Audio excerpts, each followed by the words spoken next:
Cycling the North Cascades Highway is an unforgettable adventure through some of Washington's most stunning alpine scenery. As you pedal along this legendary route, you'll tackle challenging climbs, winding roads, and sweeping descents, all framed by towering peaks, dense forests, and crystal-clear lakes.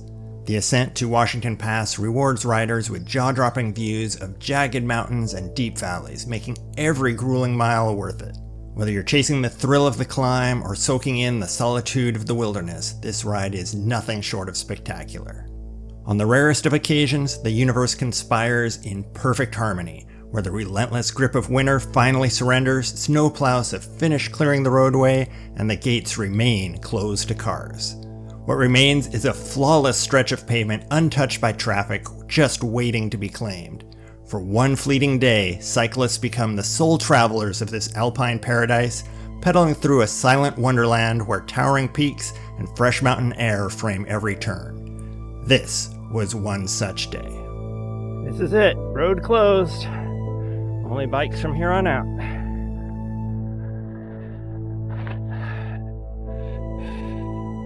Alright, now I get to ride anywhere.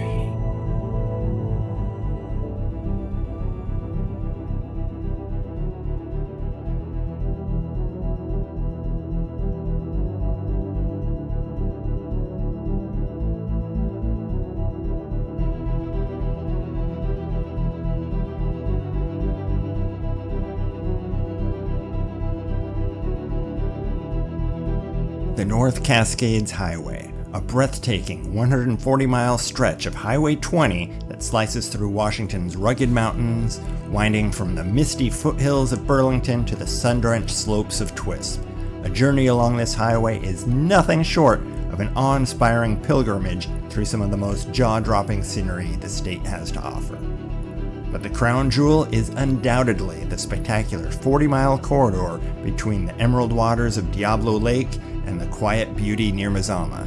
Here, soaring peaks pierce the sky, glaciers cling to the mountainsides, and the road itself becomes a gateway to the untamed wild.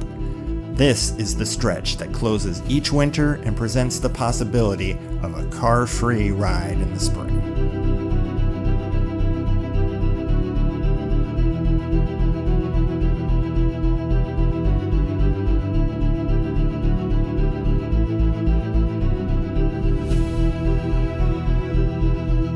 I'm at the summit. Almost 3 hours of climbing and I'm here. That's the good news. Bad news is I get to do it all over again. I'm dropping down the backside before turning back, so I got a bit more climbing to go. But first, a chilly descent.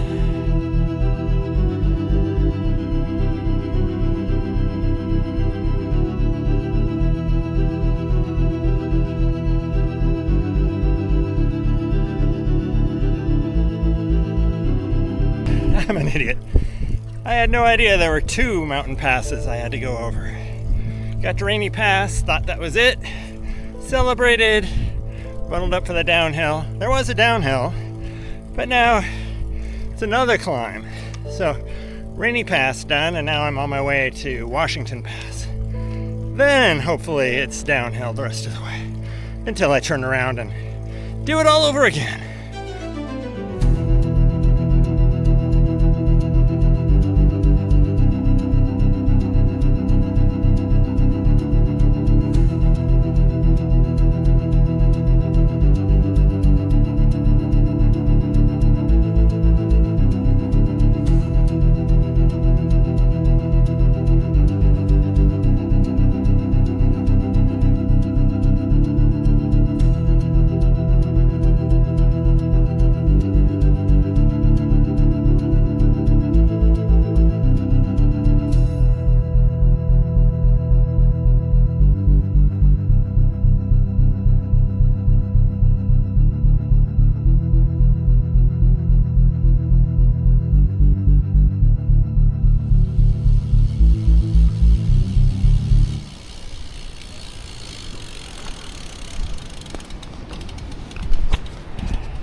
Alright, I made it to the other gate.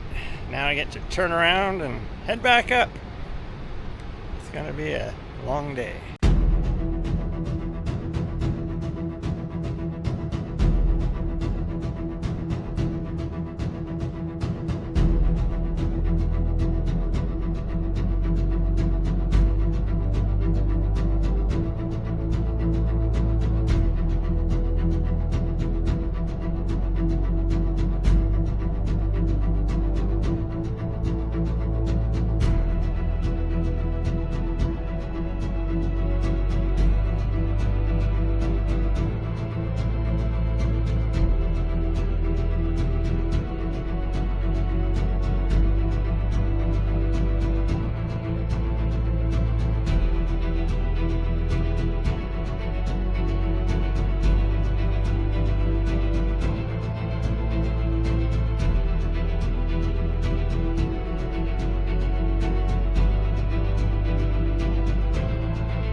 Made it to my second time to Washington Pass. Time to head down, then up Rainy Pass, and then mostly downhill from there. Progress.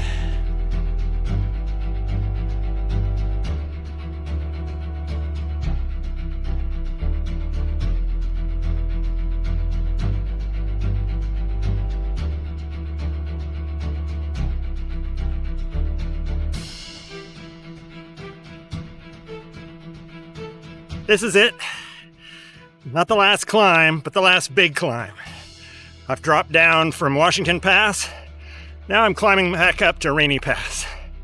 Then it's mostly downhill from there. Got a few climbs thrown in just to make sure I work for it. But it's gorgeous out here, that's for sure. Welcome to Rainy Pass. Today, it clearly needs a new name. Welcome to Sunny Pass. It is surprisingly hot. It is like 75 degrees and gorgeous. Not your typical April day on a mountain pass, but I'll take it. So that's it for the big climbs. I've got a few little climbs to go, but mostly downhill from here. I'm excited.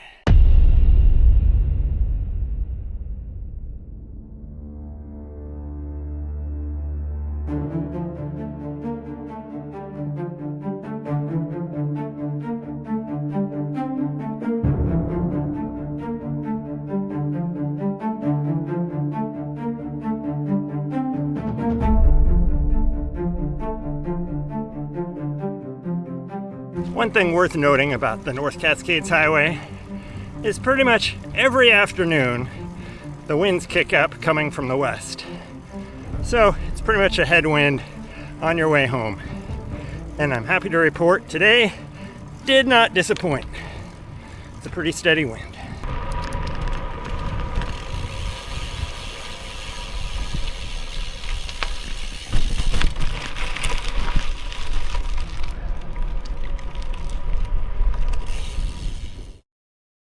That's it.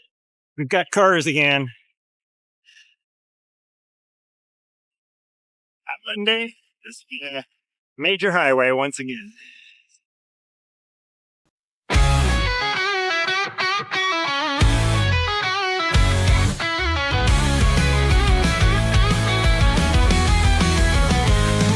been watching all of Try's online channels to the morning. Once engaged, I know I'm done.